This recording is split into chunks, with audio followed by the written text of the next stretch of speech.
berbagi cerita nih sama lu tentang pengalaman yang pernah gue alamin sama masa kecil gue, yang gue pengen share di sini, pengen berbagi cerita di sini. Oke, gue tinggal di Depok pada masa kecil gue, kira-kira SMP 14 tahunan gitu. Pada saat libur sekolah biasanya, tepat di bulan puasa kayak sekarang ini, menjelang mau lebaran sekitar 2 minggu. Biasa kita kalau liburan gak jauh, paling ke rumah nenek. Jadi berangkat dari pagi tuh jam 9 sampai sana siang, perjalanan 2-3 jam sampai sana. Biasa ke daerah Bogor, kebetulan gue tinggal di Depok, gak begitu jauh ya. Nah, sampai di sana, sampai di lokasi itu di daerah Taman Sari, Ciapus, deket mau gang masuk rumah nenek gue, ternyata ada orang yang meninggal dunia. Ya nggak apa-apa sih, kita lewat aja kan, permisi di kerumunan orang banyak itu, sampai ke rumah nenek gue, silaturahmi. Sampai sana tuh baik-baik aja, sampai kita juga ikut nguburin karena di sana ada tanah kuburan warga juga, karena tetangga kan, ya kita ikut aja ngubur di sana. Nah, pada saat itu nggak terjadi apa-apa, normal-normal aja. Nah, pada saat menjelang maghrib itu om atau biasa paman minta tolong ke warung, minta beliin rokok. Oke, gue jalan sendiri ke arah warung, ngelewatin yang tadi orang yang ada meninggal itu kan. Nah, kebiasaan orang-orang kampung di sana kan, kalau setiap ada yang meninggal itu mendadak kita pada motong batang pisang buat, atau nyebutnya gedebong lah, untuk alas mandi jenazah. Nah, biasanya kalau udah dimandiin tuh, gedebong itu suka asal aja disenderin di pohon. Di sana kan banyak pohonan, masih rumah-rumah tuh masih jaraknya dari rumah ke rumah itu masih renggang. Jadi rumah kebun gitu aja, sama ada jalan setapak. Nah, dari kegelapan menjelang maghrib itu kayaknya aneh gitu, gue ngeliat ada satu kayak orang sih, bentuknya lagi jongkok. Nah, kalau di daerah kampung itu kan nggak ada sanitasi ya, jadi air bekas mandi jenazah tuh ngandelin dari nyerep ke tanah. Nah, pada saat nyerep itu kan masih ngegenang, nggak langsung turun semua. Nah, sosok yang tadi gue maksud lagi jongkok di genangan air itu. Gue perhatiin, lama-lama serem juga karena agak menjelang mau maghrib itu kan gelap ya. Ternyata dia kayak ngejilatin atau ngebasuh mukanya pakai air bekas itu. Wah, gila, merinding banget itu. Nah, yang bikin gue kaget, dia nengok. Pada saat nengok itu gue kaget sumpah, sampai lari nggak jadi ke warung, balik lagi ke rumah. Nah, sampai rumah gue panik kan, ditanya ada apa, nggak sempet ngomong, nggak bisa, kayaknya masih kebayang yang tadi itu apa gitu. Akhirnya kakek gue keluar dari kamar, coba nenangin gue, nanya ada apa sih cu emangnya. Lalu gue coba buka suara, tapi dia masih gugup, antara gugup, takut, heran, kaget, campur aduk. Nah, si kaki gue nih coba nenangin, terus nanya. Akhirnya gue bisa nyeritain sedikit demi sedikit tadi apa yang gue lihat. Tapi nggak tahu kenapa ya, kaki gue kayak nanggepinnya enteng banget gitu. Udah, nggak apa-apa, kamu masuk aja, biar ntar kakek lihat gitu. Sampai situ tuh gue di kamar takut kalau makhluk itu tuh nyamperin gitu ke kamar, atau kebayang di otak tuh, masih kebayang-bayang apa ya, semalaman itu jujur aja nggak bisa tidur, sampai minta temenin tante gua ya kan, tidur pun masih minta ditemenin gitu. Kenapa? Udah dicoba ditenangin, coba dibacain ayat kursi gitu, diusapin ke muka gua, atau biar gimana, biar gua tenang aja malam itu. Oke dah, sampai pagi akhirnya gue cuma bisa tidur sejam 2 jam, itu mendekati mau subuh. Nah, kebiasaan orang kampung kalau subuh ya udah bangun, apalagi kan puasa misalkan ada sahur gitu segala macem kan pasti bangun. Nah gue akhirnya nggak sahur tuh, gue bablas aja tidur sampai ke udah lewat mau subuh karena ketakutan itu nggak jadi. Nah paginya gue main biasa, anak-anak kecil bisa pada main. Gue coba cerita sama kawan-kawan seumuran gue dianggap halu di situ karena ngerasanya gini, mereka pribumi aja belum pernah ngelihat hal aneh kayak gitu yang gue lihat, tapi kenapa gue bisa ngelihat apa yang kasarnya sesuatu yang baru buat mereka gitu. Masa sih gitu. Oke lah, kenyang gue sampai siang itu gue dibully main di situ, tapi gue nggak baper gitu, nggak pulang terus ngadu. Ya tetap masih gue pikirin apa sih yang gue lihat kemarin itu tuh. Nah akhirnya pada saat itu kakek gue coba ngasih tahu yang gue lihat itu emang nyata ada gitu, ada sosok makhluk.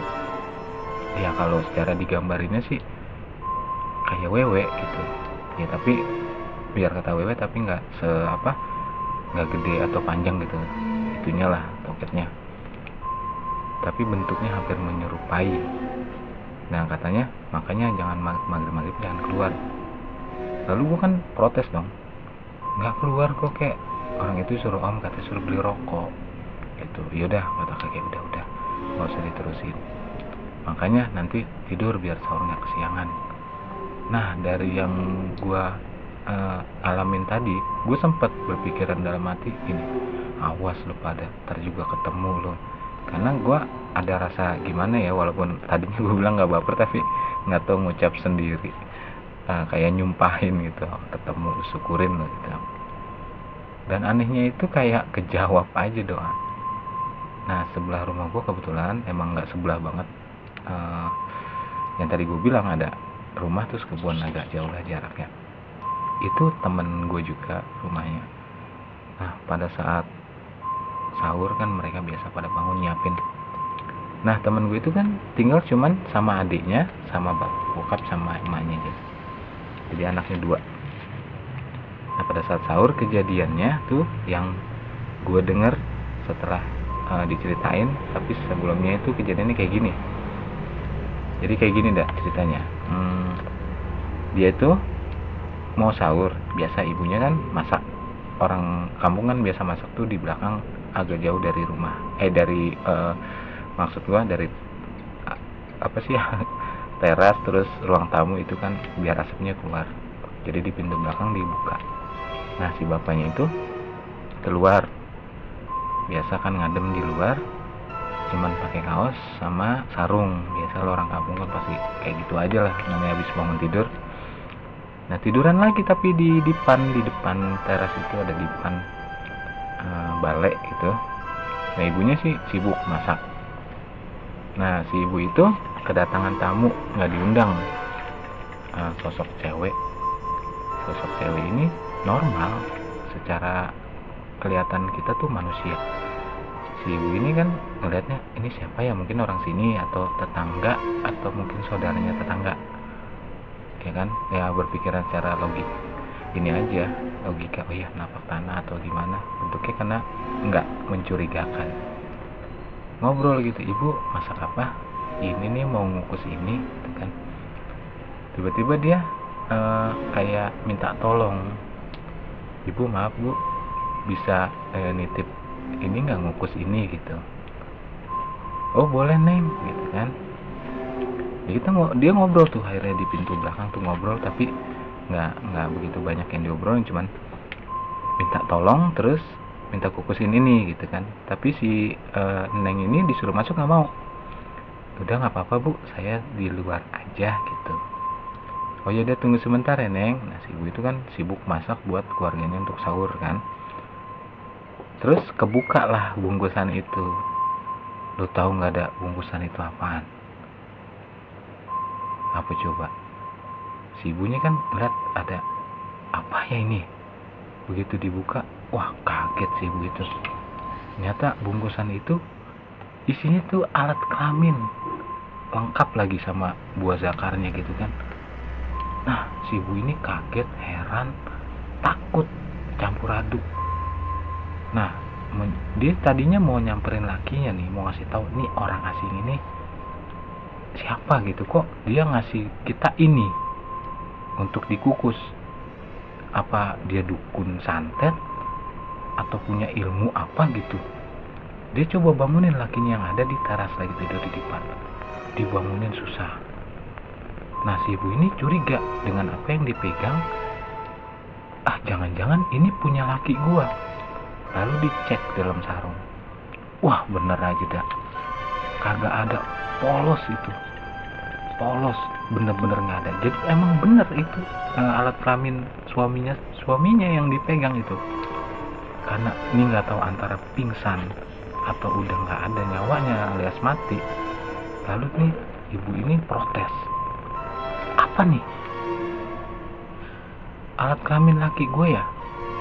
Lu siapa sebenarnya? Mau apa? Ya kan? Nah si cewek ini nggak ngomong, nggak apa, dia ngebalikin badan. Si ibu ini emosi. Untung aja dia nggak megang pisau pada saat itu kan, cuman megang itu bungkusan yang tadi. Karena ditanya nggak ngejawab, si ibu itu jenggut lah, ngejambak kerudungan itu, kejambak rambutnya. Kayak orang normal aja, cewek ditarik dia ngejerit, tak sakit gitu, kejambak. Nah pada saat dijambak itu kecabut lah gitu, kayak kejenggut beberapa helai rambut gitu. Terus si cewek ini yang tadinya diem terus kayaknya misterius, tiba-tiba nangis gitu, minta maaf, minta tolong untuk dibalikin. Nah si ibunya bingung, apa yang mesti gue balikin? Itu yang ibu pegang, apa ini? Alat kelamin laki saya. Kamu dukun santet ya? Udah ibu balikin dulu yang ibu pegang. Iya, apa yang mau dikembaliin apa? Lalu dia bilang, nyebut bahwa yang di tangan kiri, kan ibu itu megang bungkusan itu di tangan kanan. Yang di tangan kiri yang bekas ngejenggut itu ternyata nyangkut beberapa rambut.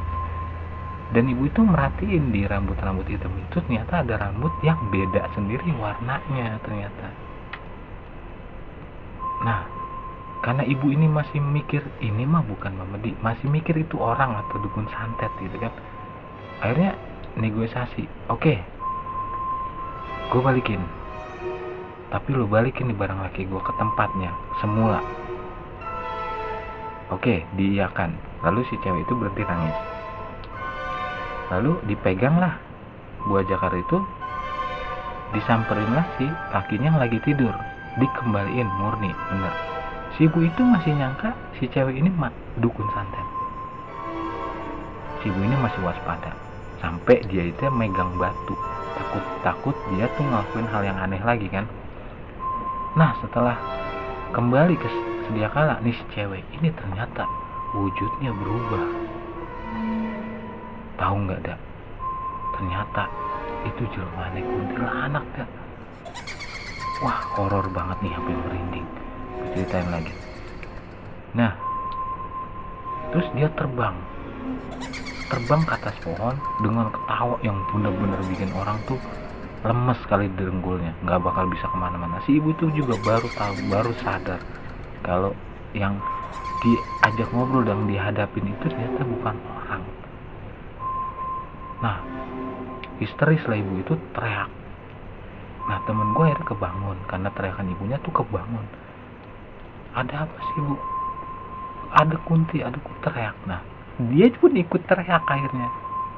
Nah kedengeran sama tetangga-tetangga terdekat kayak gue nih.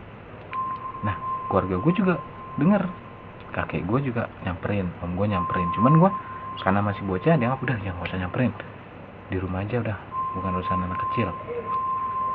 Nah pada saat itu gue ceritain lagi kan sama si om gue, ternyata ada kunti katanya. Dia tuh nyaksiin atau didatengin sosok kunti. Nah kunti itu ditunjuk lagi di atas pohon kelapa. Nah kakek gue lalu nyamperin gitu. Emang kebenaran kakek gue juga ada situ orang bisa. Nah dinetralkan lah lokasi itu dengan doa-doa.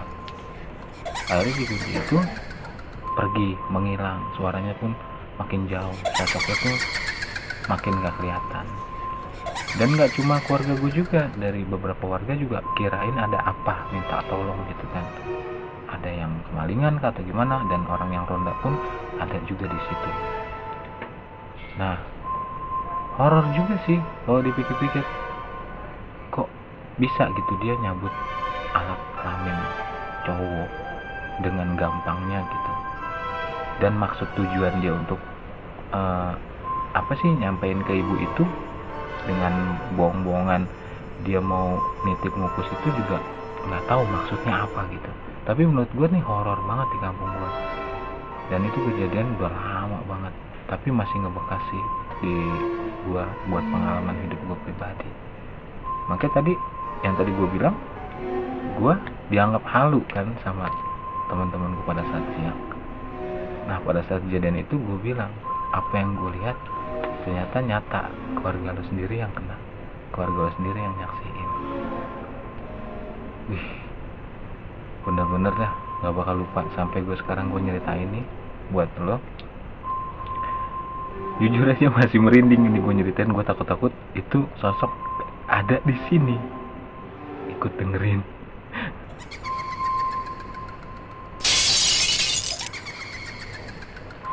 Oke dah, makasih.